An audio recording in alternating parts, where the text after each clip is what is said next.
الحمد لله نحمده ونستعينه ونستغفره ونؤمن به ونتوكل عليه ونعوذ بالله من شرور أنفسنا ومن سيئات أعمالنا من يهده الله فلا مضل له ومن يضلله فلا هادي له ونشهد أن لا إله إلا الله وحده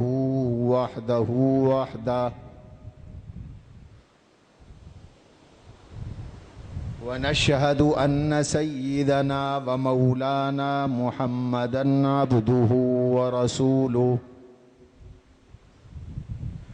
صلى الله تعالى عليه وعلى آله وأصحابه وأزواجه وأتباعه وذرياته أجمعين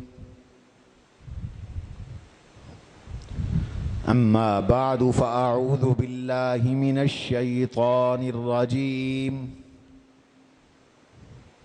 بسم الله الرحمن الرحيم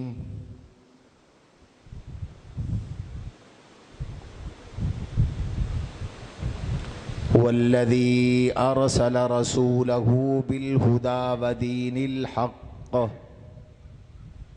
ودين الحق ليظهره على الدين كله وكفى بالله شهيدا وقال تبارك وتعالى إن عدة الشهور عند الله 12 شهرا في كتاب الله يوم خلق السماوات والأرض منها 4 حرم فلا تظلموا فيهن أنفسكم وقال رسول الله صلى الله عليه وسلم إن الله جعل الحق على لسان عمر وهو يقول به وقال رسول الله صلى الله عليه وسلم لو كان بعدي نبي لكان عمر وقال رسول الله صلى الله عليه وسلم ما من نبي إلا وله وزيران في السماء ووزيران في الأرض أما وزيراي في السماء فجبرائيل وميكائيل ووزيراي في الأرض فأبو بكر وعمر وقال رسول الله صلى الله عليه وسلم أفضل الصيام بعد رمضان صيام شهر الله المحرم أو كما قال رسول الله صلى الله عليه وسلم اللهم صل وسلم وبارك على سيدنا ومولانا محمد وعلى آله وصحبه كما تحب وترضى عدد ما تحب وترضى. عزیزان گرامی، واجب الاحترام بزرگوں اور عزیز ساتھیوں، آج محرم الحرام سن 1444 ہجری کا پہلا جمعۃ المبارک ہے۔ نئے اسلامی سال کا یہ پہلا جمعہ ہے۔ اللہ تبارک و تعالی یہ نیا اسلامی سال ہمارے لیے ایمان کا، سلامتی کا، برکت کا، عافیت کا ذریعہ فرمائے۔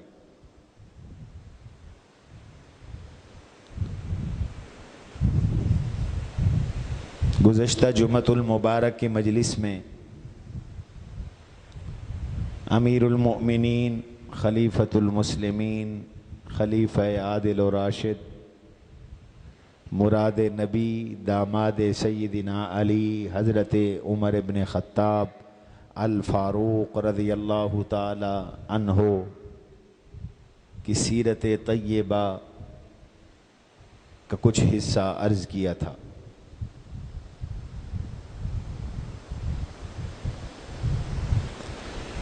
سیدنا عمر رضی اللہ تعالی عنہ حضور علیہ السلام کے مقرب، معتمد، خاص صحابی رسول ہیں جنہیں دربار رسول میں وزارت کا درجہ حاصل تھا، جنہیں وزیر رسول سمجھا جاتا تھا۔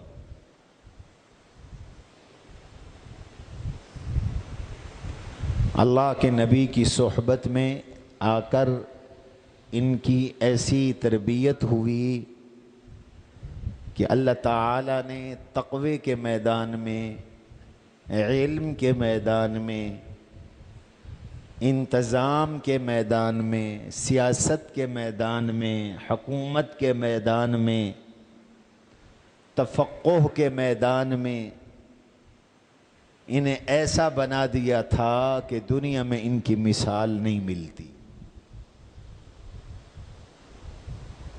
اللہ نے انہیں دنیا میں بھی کمال عطا فرمایا اور آخرت اور جنت میں بھی اللہ نے انہیں اونچے درجے عطا فرمائے۔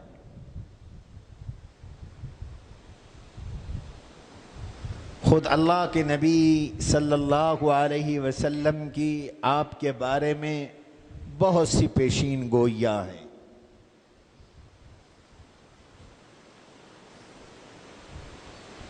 آپ فرماتے ہیں کہ میں سویا ہوا تھا، اُتِیَ بِقِدْحٍ مِّن لَبَنٍ، مجھے دودھ کا پیالہ پیش کیا گیا، میں نے وہ دودھ کا پیالہ دودھ نوش کیا اور اتنا پیا حتیٰ خرج من تحت اظفاری،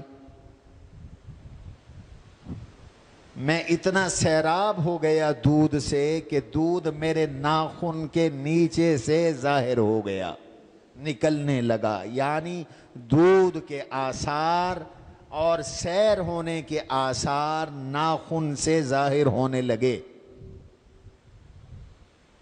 اتنا دودھ پیا کہ ناخن کے نیچے سے گویا دودھ نکل رہا ہے۔ جب آدمی پیاسا ہوتا ہے تو پورا جسم خشک سا ہو جاتا ہے، ناخن بھی خشک ہو جاتے ہیں، اور جب سیر ہوتا ہے تو تری کے اثار اور سیرابی کے آثار بھی ظاہر ہوتے ہیں۔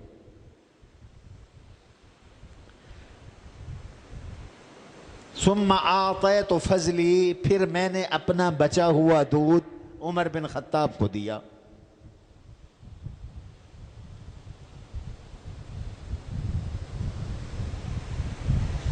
حضرت آپ نے اس کی کیا تعبیر نکالی؟ فرمایا اس کی تعبیر علم کے ساتھ ہے کہ اللہ نے سب سے زیادہ علم مجھ محمد عربی صلی اللہ علیہ وسلم کو عطا کیا اور پھر میرے علم میں سے عمر کو علم عطا کیا۔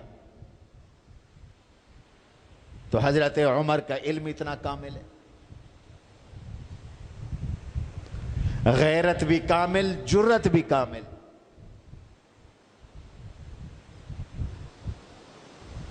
ان کی غیرت تو حضور علیہ السلام اس کا احترام فرماتے تھے۔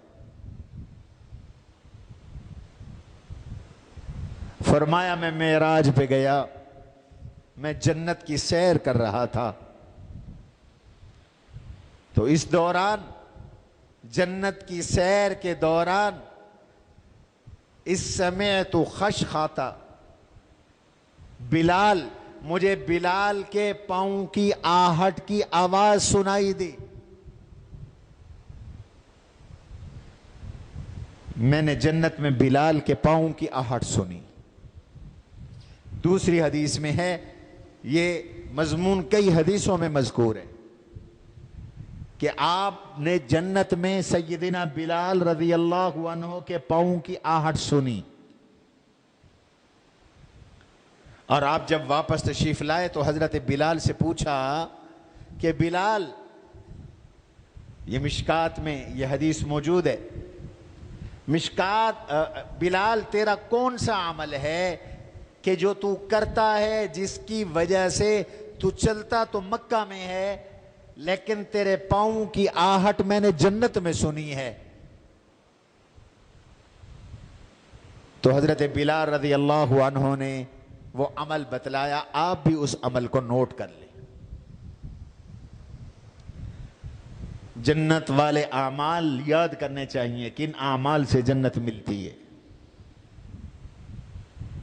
وہ کون سا عمل ہے جن سے جنت ملتی ہے؟ تو حضرت بلال نے فرمایا یا رسول اللہ صلی اللہ علیہ وسلم، اور تو میرا کوئی ایسا عمل نہیں ہے، البتہ میرا یہ عمل ہے کہ جب بھی میں بے وضو ہوتا ہوں تو وضو کرتا ہوں، اور دوسرا جب بھی وضو کرتا ہوں تو میں 2 رکعت نماز نفل ادا کرتا ہوں، جس کو تحیۃ الوضو کہتے ہیں۔ ہم لوگوں نے تو پتہ نہیں زندگی میں کبھی پڑھی بھی ہے کہ نہیں۔ یہ وضو کا شکرانہ ہے۔ ایک تحیۃ المسجد ہے، جب مسجد آؤ تو مسجد کے احترام میں، مسجد کے تحیہ میں 2 رکعت نفل پڑھو، اور ایک ہے وضو جب کرو تو تحیۃ الوضو کی 2 رکعت نماز نفل پڑھو۔ فرمایا ان 2 عملوں کی وجہ سے، ایک تو بلال باوضو رہتے تھے، جب وضو ٹوٹتا تھا تو وضو کرتے تھے، اور دوسرا جب بھی وضو کرتے تھے تو 2 رکعت نماز نفل ادا کرتے تھے۔ ان 2 عملوں نے بلال کو اتنا اونچا بنا دیا کہ وہ چلتے تو مکے کی سرزمین پر ہیں، مکہ کی سڑکوں گلیوں میں ہیں، لیکن ان کے چلنے کی آہٹ جنت میں سنائی دیتی۔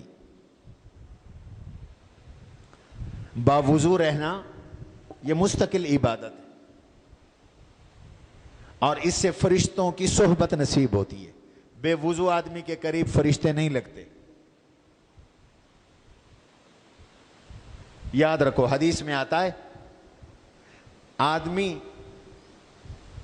نماز ادا کر کے جب تک اپنی جگہ بیٹھا رہے، اٹھے نہیں، ہمیں تو جلدی ہوتی ہے نا، ایسے ہی نماز ختم ہوئی اور اٹھ کے ہم بھاگے۔ حضور فرماتے ہیں جو آدمی نماز ادا کر کے اپنی جگہ مسجد میں بیٹھا رہے، اپنی نماز کی جگہ پہ بیٹھا رہے، تو اللہ کے فرشتے اس کے لیے دعا کرتے رہتے ہیں، اللہم اغفر ہو، اللہم ارحم ہو، یا اللہ اس نمازی کی بخشش فرما، اس نمازی پہ رحم فرما، ما لم یحدث، جب تک کہ وہ بے وضو نہ ہو یا اٹھ کے چلا نہ جائے۔ اٹھ کے گیا، فرشتوں کی دعا بند ہو گئی آپ کے لیے، اور وضو توڑ دیا تو فرشتوں کی دعا بند ہو گئی۔ تو باوضو رہنا یہ مستقل عبادت ہے، اور اس سے فرشتوں کی صحبت نصیب ہوتی ہے۔ اور ہمیشہ بے وضو رہنا اور جنبی رہنا، ناپاک رہنا، غسل فرض ہوا اور پورا دن غسل نہ کرنا، اس سے جنوں اور شیطانوں کی صحبت ملتی ہے۔ جن چپٹتے ہیں، شیطان چپٹتے ہیں۔ آپ باوضو رہیں تو شیطان آپ سے دور رہے۔ آج کل گھروں میں اکثر عورتیں بیمار ہیں، جادو ہو گیا، جن چپٹ گئے۔ بھئی کیوں نہ چپٹے ہیں؟ شریعت کا پتہ کوئی نہیں، حلال حرام کا پتہ کوئی نہیں، ناپاک عورتیں پھرتی ہیں۔ حیض ختم ہو، ایام ختم ہو تو حکم ہے غسل واجب ہے، فوراً غسل کریں۔ غسل جب نہیں ہوگا، جنابت ہوگی، ناپاک ہوں گے تو شیطان تو آئیں گے، جن چپٹیں گے۔ تو جو شخص یہ چاہتا ہو کہ شیاطین کے اثرات سے بچا رہے اور اسے ملائکہ اور فرشتوں کی صحبت نصیب ہو، اسے چاہیے کہ وہ باوضو رہے، طہارت پر رہے۔ طہارت کے بڑے فضائل ہیں، اور یہ اصل طہارت ہے، باوضو رہنا۔ یہ نہیں ہے کہ آپ ہیں بے وضو، غسل نہیں کیا ہوا اور پرفیوم لگا کر نئے کپڑے پہن کے پھرتے رہیں، آپ کی طہارت نہیں ہے۔ بات دور نکل گئی۔ حضور علیہ السلام نے فرمایا میں نے جنت میں، پھر عمر تیرا محل دیکھا، میں نے عمر کا جنت میں گھر دیکھا، محل دیکھا، قصر دیکھا، اس میں سامنے جنت کے تیرے محل میں حور موجود تھی۔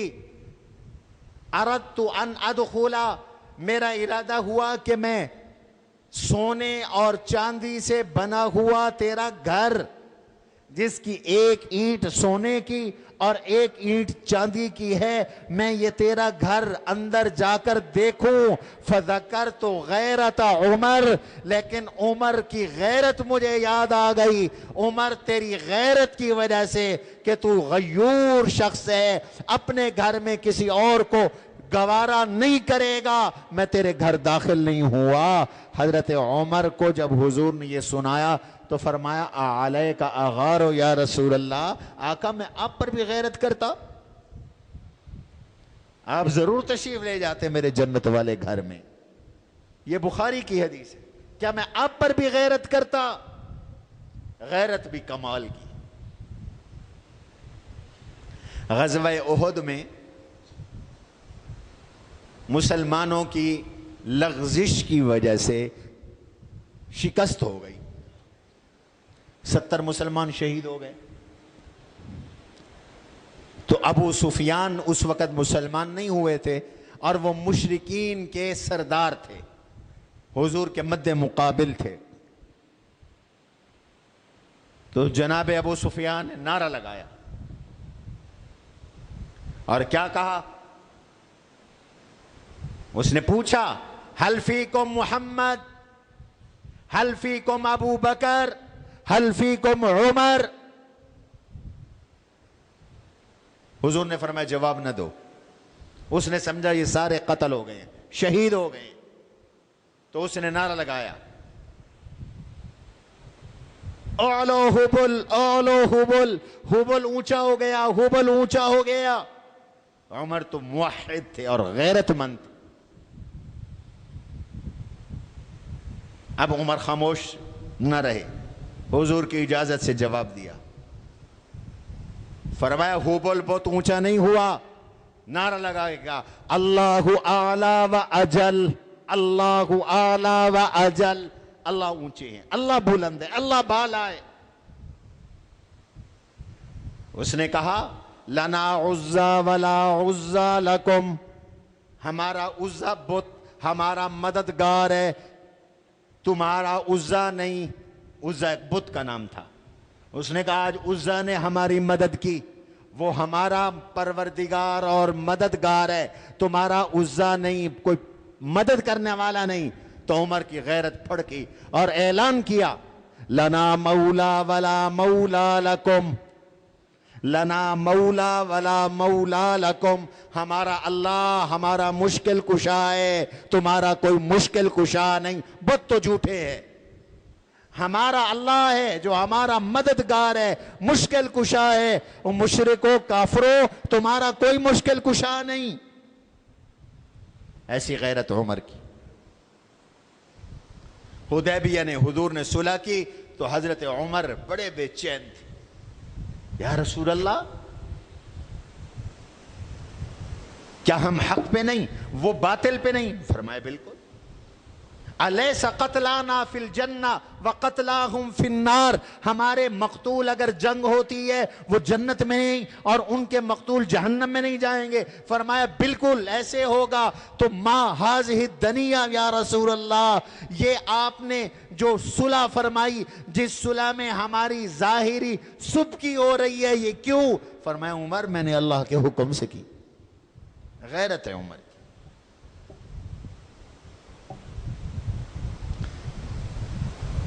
دین میں بھی سب سے آگے، اور اس کی پیشین گوئی بھی حضور علیہ السلام نے فرمائی. یہ بھی بخاری کی حدیث ہے. فرمایا میں نے خواب دیکھا، میں نے اپنے ساتھیوں کو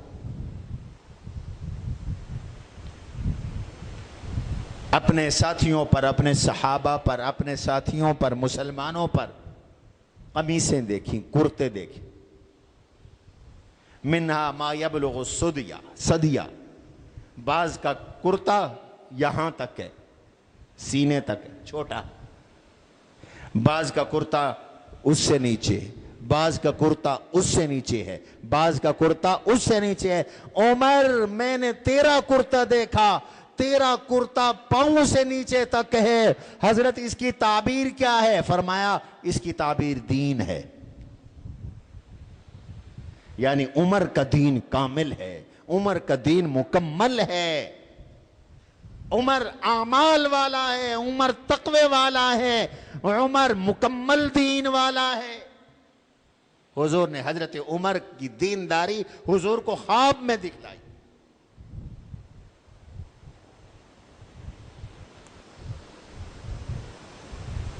اس لیے کوئی خواب میں اپنے آپ کو یا کسی کو ننگا دیکھے تو اس کی تعبیر ہوتی ہے کہ اس میں اعمال نہیں ہے، دین نہیں. حضور نے کرتے میں دیکھا حضرت عمر رضی اللہ عنہ، اور اس کی تعبیر دین کے ساتھ. اور دودھ پیتا دیکھا حضرت عمر کو، اس کی تعبیر علم کے ساتھ. خواب میں اگر کوئی دودھ پیتا ہے تو اس کی تعبیر یہ ہے کہ اسے علم ملے گا. اور کوئی اپنا مکمل لباس پہنے ہوئے ہے، اس کی تعبیر یہ ہے اسے مکمل دین ملے گا. اور اگر لباس ادھورا ہے تو اس کا معنی یہ ہے کہ اس کا دین ادھورا ہے. قرآن کہتا ہے وَلِبَاسُ التَّقْوَى ذَلِكَ خَيْرٌ، تقوی کا لباس بہتر ہے. تو لباس تقوی سے عبارت ہے. لباس کی تعبیر تقوی کے ساتھ. حضرت عمر کا تقوی کمال کا تھا. کیا تقوی ہے حضرت عمر رضی اللہ عنہ کا، کیا امانت ہے، کیا عدل ہے، کیا انصاف ہے حضرت عمر کا. دنیا میں اس کی مثال کوئی نہیں.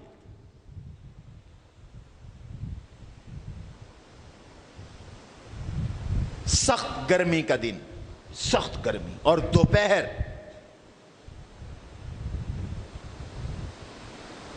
حضرت عمر گرمی کی شدت اور دوپہر میں بھاگے پھر رہے.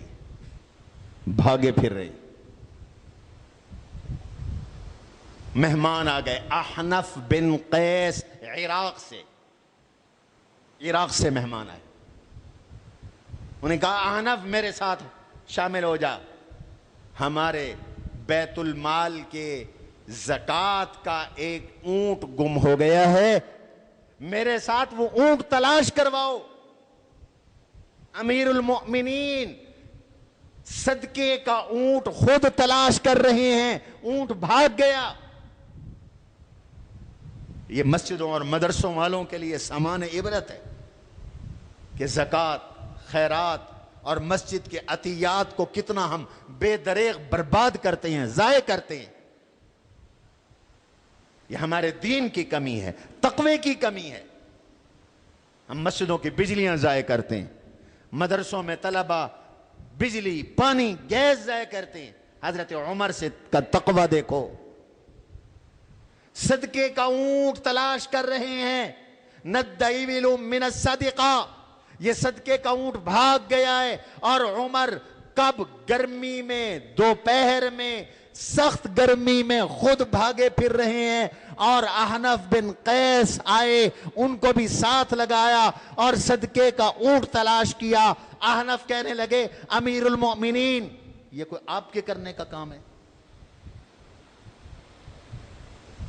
یہ کام تو عبد من عبید بیت المال کا ہے.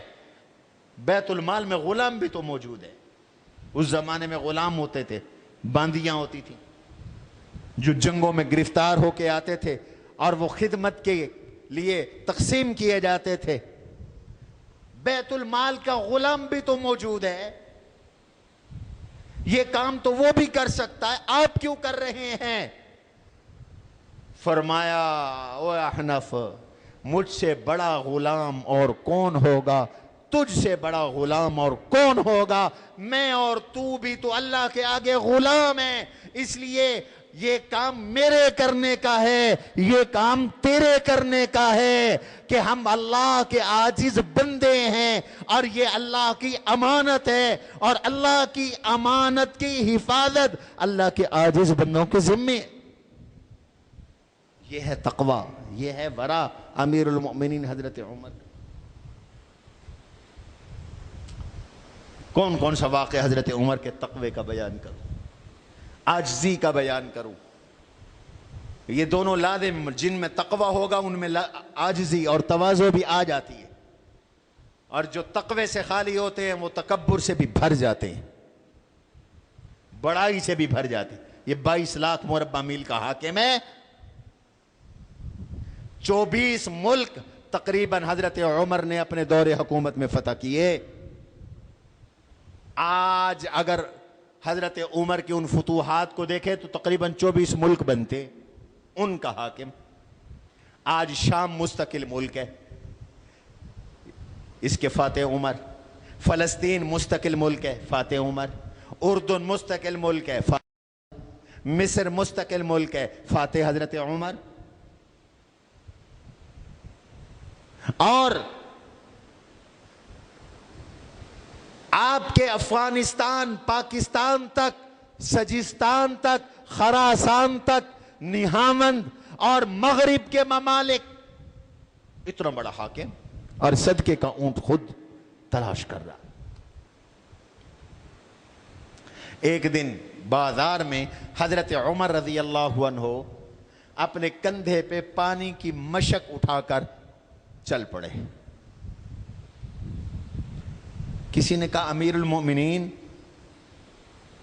عروہ بن زبیر کہتے ہیں، میں نے کہا امیر المؤمنین یہ کوئی آپ کا کام ہے؟ پانی کی مشک اٹھا کے جو چل رہے ہیں یہ کوئی آپ کا کام ہے؟ کہنے لگے اصل بات یہ ہے کہ میرے پاس دنیا کے بڑے بڑے بادشاہوں کے وفود آنے لگ گئے ہیں، سپر طاقتوں کے ڈیلیگیشن اور وفد میرے پاس آ رہے ہیں، تو ان سے مل مل کر میرے نفس میں بڑائی پیدا ہونے لگی تھی، تو میں نے اپنے نفس کے علاج کے لیے، میں نے اپنی بڑائی کے خاتمے کے لیے، میں نے اپنے تکبر کو ذبح کرنے کے لیے یہ تدبیر اختیار کی کہ لوگوں کے سامنے پانی کی مشک اٹھا کر میں چل پڑا، تاکہ میرا نفس یہ نہ کہے کہ تو بہت بڑا آدمی بن گیا۔ ہمیں تو کوئی تو کہہ دے تو غصہ لگ جاتا، اوے مجھے تو کہہ دیا، یہ تکبر کی نشانی۔ حضرت عمر نے اپنے اندر بڑائی نہیں پیدا ہونے دی، تکبر نہیں پیدا ہونے دیا، یہ ورع ہے، یہ تقوی ہے امیر المؤمنین حضرت عمر رضی اللہ عنہ کا۔ ایسے تو نہیں، حضور نے فرمایا کہ اس امت میں اگر کوئی محدث ہے، ملہم ہے، جس کے دل پہ اللہ بات ڈال دیتے ہیں، تو وہ عمر ہے، کہ جو ہونے والا ہے، جو حق ہے، وہ حضرت عمر کے دل پہ پہلے اترتا ہے۔ یہی وجہ ہے کہ 22 مقام ایسے ہیں کہ عمر کی چاہت ہے، یا عمر کا تقاضا ہے، یا عمر کی تجویز ہے، اللہ نے قرآن اتار کر بھیج دیا۔ 22 موقعوں پر اللہ نے قرآن اتار کے بھیج دیا۔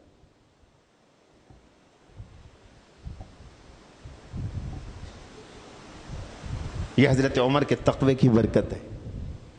دل میں تقوی ہو تو پھر اللہ یہ نعمتیں عطا فرما دیتے۔ علماء نے ایک عجیب بات لکھی ہے، کہتے ہیں حضرت ابو بکر صدیق رضی اللہ تعالی عنہ کو بھی اللہ نے کمال عطا کیا، حضرت عمر کو بھی کمال عطا کیا۔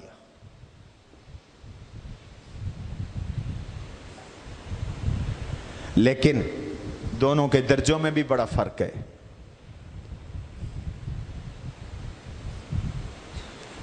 حضرت ابو بکر کا درجہ حضرت عمر سے زیادہ ہے۔ ایک بزرگ اپنا کشف بیان کرتے ہیں کہ میں نے دیکھا کہ حضرت ابو بکر حضور کے کندھوں کے برابر ہے اور حضرت عمر حضرت ابو بکر کے پاؤں کے برابر کھڑے ہوئے ہیں، اتنا درجوں میں فرق ہے، لیکن کہتے ہیں کہ ابو بکر فنا فی الرسول تھے، جو حضور کی چاہت ہوتی تھی اللہ ابو بکر کے دل پہ پہلے اس چاہت کو اتار دیتے تھے، اور عمر فنا فی اللہ تھے، جو اللہ کی چاہت ہوتی تھی عمر کے دل میں اللہ پہلے ڈال دیتے تھے۔ یہ فنا فی اللہ ہے، وہ فنا فی الرسول ہے۔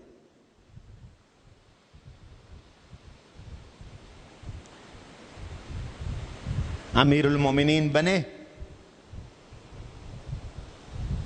تو حالت یہ ہے کہ راتوں کو گھروں میں جا کر جھاڑو لگاتے ہیں، بیوہ بوڑھی عورت کے گھر جا کر جھاڑو لگاتے ہیں اور مٹکے میں پانی رکھ کر آتے ہیں۔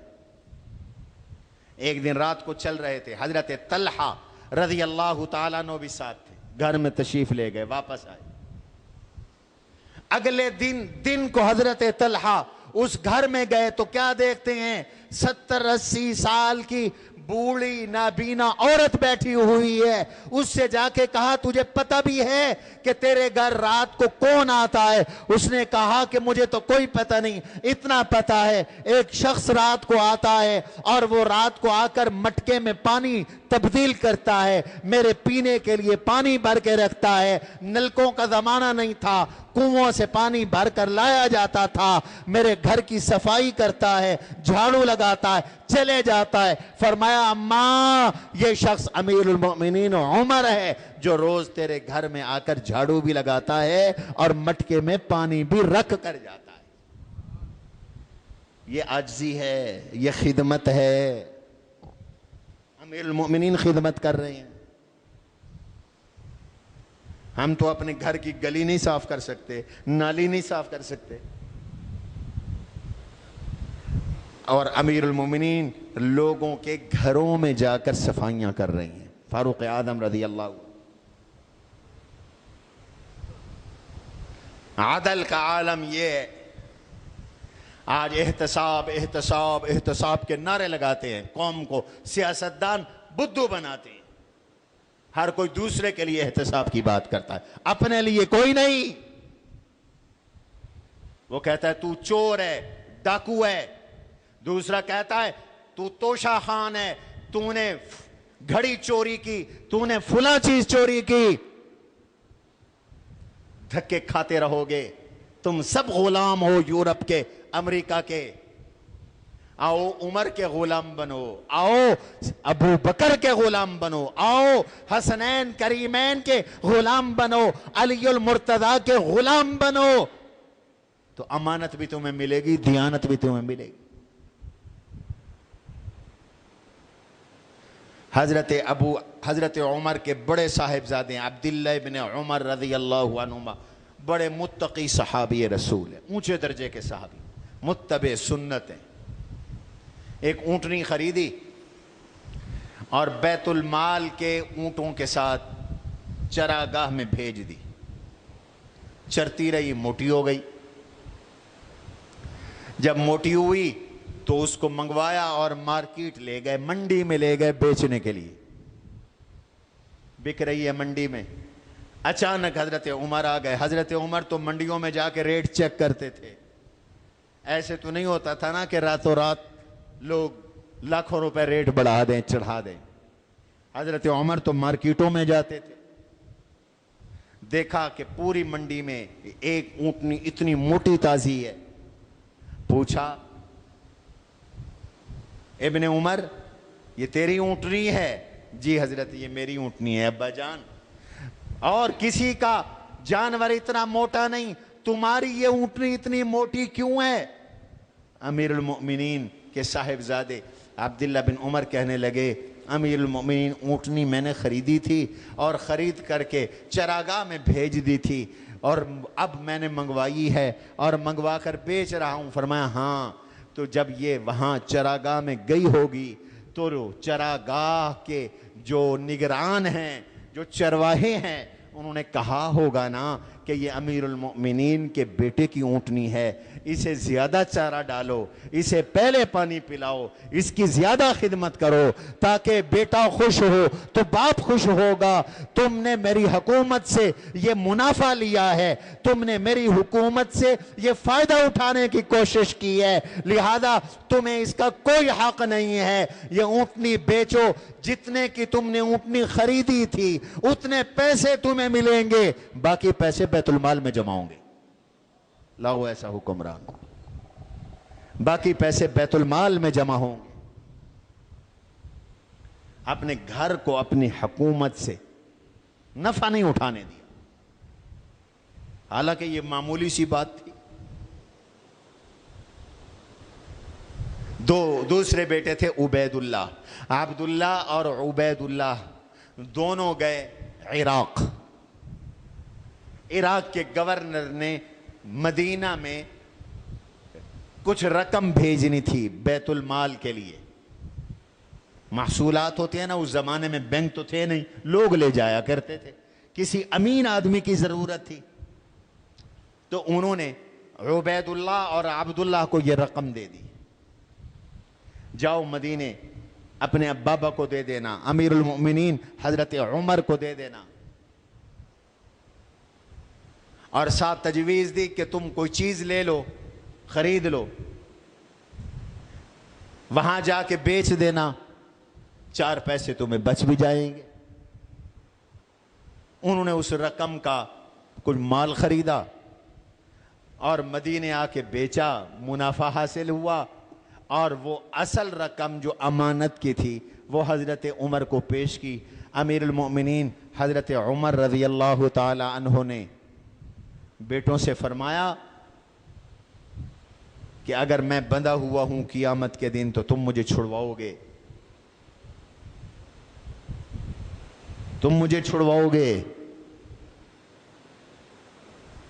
یہ سرکاری رقم تھی، حکومت کی رقم تھی، بیت المال کا مال تھا، رقم تھی، تمہیں اس سے منافع اٹھانے کی اجازت کس نے دی ہے؟ لہذا منافع بھی بیت المال میں جمع کرواؤ اور اصل رقم بھی بیت المال میں جمع کرواؤ۔ حضرت عبداللہ خاموش ہو گئے۔ عبید اللہ چھوٹے بیٹے تھے، وہ کہنے لگے امیر المؤمنین میری بھی ایک دلیل ہے، آپ کی دلیل ہے اپنی جگہ، میری بھی دلیل سن لیجئے۔ اگر یہ مال ہلاک ہو جاتا، اگر یہ مال کم ہو جاتا تو کیا ہم اس کی چٹینہ ادا کرتے؟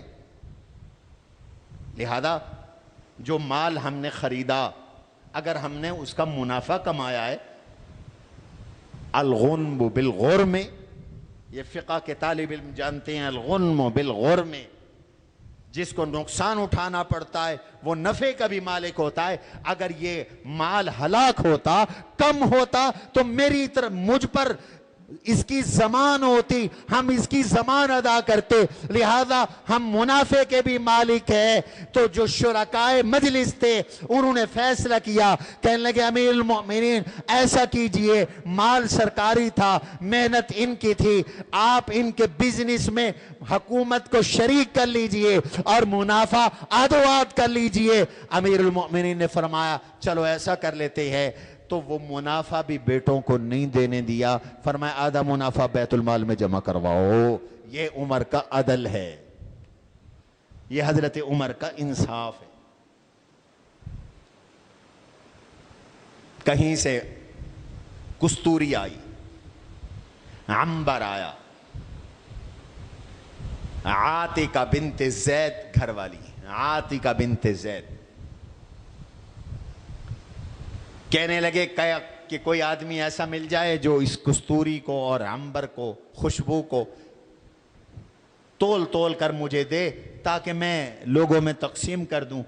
عاتقہ نے کہا امیر المومنین یہ خدمت میں کر دیتی ہوں۔ فرمایا نا، تجھ سے یہ خدمت نہیں لینی، اس وجہ سے کہ تو اگر یہ خدمت کرے گی تو تیرے ہاتھوں کو خوشبو لگے گی، کستوری لگے گی، عنبر لگے گی، اور جو تیرے ہاتھوں کو لگے گی تو اپنے بالوں پہ لگائے گی اور تو اپنی زلفوں پہ لگائے گی، اور پھر وہ خوشبو عمر سونگے گا۔ عمر کے لیے شرعاً اس کی اجازت نہیں ہے، کہ مسلمانوں کی خوشبو کو بغیر کسی حق کے سونگھے، لہذا میں تم سے یہ تقسیم نہیں کرواؤں گا، تم سے تقسیم نہیں کرواؤں گا۔ یہ تقویٰ ہے امیر المومنین حضرت عمر رضی اللہ تعالی عنہ کا۔ آج لوگ کہتے ہیں کہ عمر اور اہل بیت میں جنگ تھی، نعوذ باللہ، پرلے درجے کا جھوٹ۔ حضرت عمر اہل بیت کے بھی محب اور غلام اور خادم تھے۔ یاد رکھو، سب سے پہلے حضرت عمر کی بیعت حضرت علی نے کی۔ حضرت ابو بکر نے حضرت عمر کو خلیفہ بنایا، اعلان کیا اور فرمایا میں اس وقت عمر کو خلیفہ بنا رہا ہوں جو میری موت کا وقت ہے، جس وقت میں کافر بھی مسلمان ہونے لگتا ہے، جھوٹا بھی سچ بولنے پہ مجبور ہو جاتا ہے۔ تو میں نے مشورے کے ساتھ مسلمانوں کی بہتری اسی میں سوچی کہ عمر کو خلیفہ بناؤں، لہذا تم بیعت کرو گے؟ تو حضرت عمر کے ہاتھ پر جن صحابہ نے بیعت کی ان میں سب سے پہلے حضرت علی المرتضیٰ تھے۔ پھر علی المرتضیٰ حضرت عمر کی حکومت خلافت کے چیف جسٹس تھے، قاضی القضات تھے، یاد رکھو۔ حضرت عمر نے خود یہ اعلان کیا کہ لوگوں،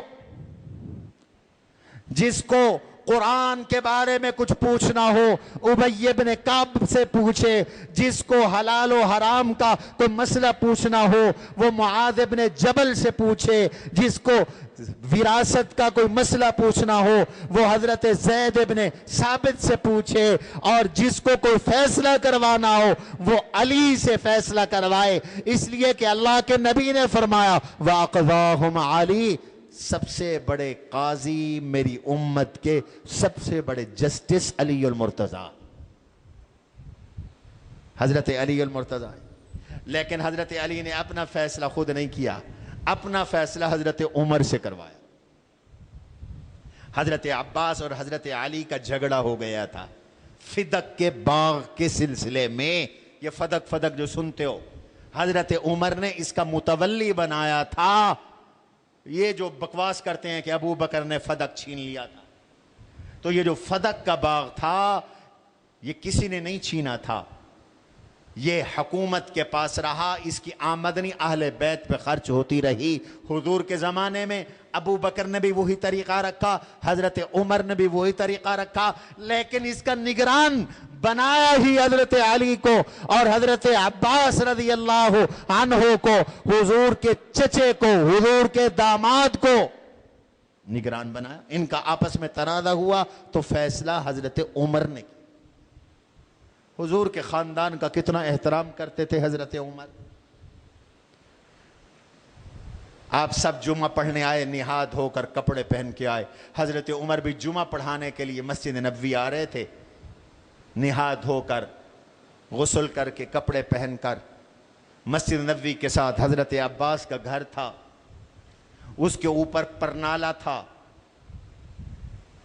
تو اچانک دو چوزے، ان کو اوپر ذبح کیا گیا تو پانی اور خون پرنالے سے گرا، حضرت عمر گزر رہے تھے، سارا خون اور پانی حضرت عمر کے کپڑوں پر آ گئے، کپڑے ناپاک ہو گئے۔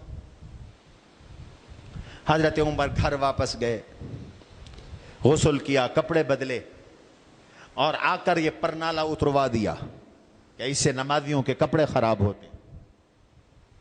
جمعہ پڑھایا، جمعہ کے بعد حضور کے چچا حضرت عباس کھڑے ہو گئے، فرمایا عمر تم نے جو پرنالہ اتروایا ہے، یہ عباس حضور کے سگے چچا ہیں، عمر تم نے جو یہ پرنالہ اتروایا ہے، پتہ بھی ہے کہ یہ پرنالہ کس نے لگایا تھا؟ یہ پرنالہ تو اللہ کے رسول صلی اللہ علیہ وسلم نے اپنے ہاتھوں سے لگایا تھا۔ حضرت عمر سن کے کانپ گئے، فرمایا اچھا حضور نے لگایا تھا؟ فرمایا جس پرنالے کو حضور نے لگایا تھا عمر نہیں اتار سکتا، میرے کندھے پر پاؤں رکھو، عمر کے کندھے پہ پاؤں رکھو، اور کندھے پہ پاؤں رکھ کے چڑھ کر حضور کے ہاتھ کا لگایا ہوا یہ پرنالا واپس اپنی جگہ لگا دو. یہ ہے حضرت عمر کا عشق نبی اور یہ ہے حضرت عمر کا حضور کے خاندان کا احترام.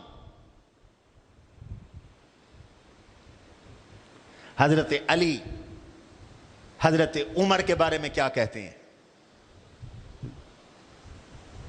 پہلی حدیث یہ حضرت علی ہیں، کہہ رہے ہیں ان اللہ جعل الحق علی لسان عمر وهو يقول به.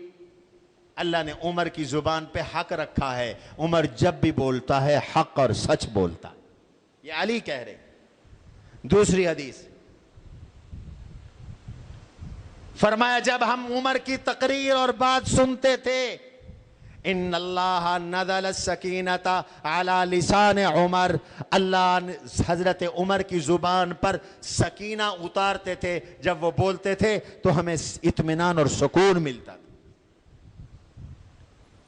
تیسری حدیث حضرت علی فرماتے ہیں ہم حضور کے زمانے میں سب سے افضل ابو بکر کو سمجھتے تھے، پھر عمر کو سمجھتے. اپنی خلافت میں حوالہ دیا کرتے تھے، ابو بکر نے یوں کیا، عمر نے یوں کیا، لہذا علی بھی یوں کر رہا ہے. یہ آپس میں محبت تھی. ایک دفعہ یمن سے سوٹ آئے، آپ نے مسلمانوں میں صحابہ میں وہ سوٹ تقسیم کیے. جمعے کا دن تھا، جمعے کے بعد سب حضرت عمر منبر پہ بیٹھے تھے، سب آ کر حضرت عمر کو مصافحہ بھی کر رہے تھے، شکریہ بھی ادا کر رہے تھے، دعا دے رہے تھے. آپ نے ہمیں سوٹ پہنائے. حسنین کریمین اپنی امی کے حجرے سے نکلے. سیدہ فاطمہ کا حجرہ حضور کے حجرے کے ساتھ تھا. جنہوں نے عمرہ حج کیا ہے وہ جانتے ہیں، جو روضہ اطہر ہے اس سے پچھلا کمرہ جو جانب شمال میں ہے وہ حضرت فاطمہ کا حجرہ تھا، جس کے آگے تھلہ بنا ہوا. حسنین کریمین وہاں سے نکلے، ان کے وہ سوٹ نہیں تھے. حضرت عمر نے فرمایا ہمارے یہ سوٹ اتنے بڑے ہیں کہ حسنین کریمین سے بڑے ہیں، اور حسنین کریمین کا قد ان سوٹوں سے چھوٹا ہے.